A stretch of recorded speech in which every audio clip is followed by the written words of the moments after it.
You're getting the same error, but you notice it says that it can't find, because it's using a loader, it can't find it in templates home.html. Let's go ahead and add that in. All we have to do now is create a new folder called templates. And in here, we can create a new file called home.html.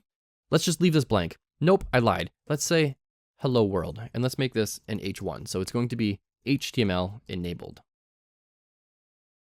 And let's refresh our page. And it says hello world. If this does not work for you and you've done everything correctly, kick Django. Just cancel Django and restart it. Sometimes, and not often, but sometimes you need to manually restart Django when you're developing using Django. And so now we have something in here. We have something we can work with. But let's go ahead and right click and view our page source. The only thing it says in here is hello world. And it's got an H1 and a closing H1 tag, and that's fine. But what if we wanted to have a title on our page? Currently, there's no title. Or what if we wanted to say that the language was English, or that this page was supposed to be responsive by default?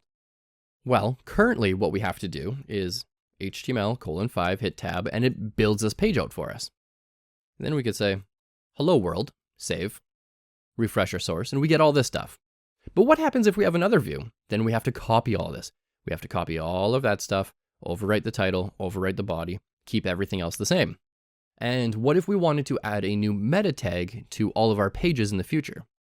Well, we may or may not want to write that over and over and over again. Now, if your site is huge, and let's say you have like maybe 100 different views, you're gonna have to copy and paste that 100 different times in 100 different templates.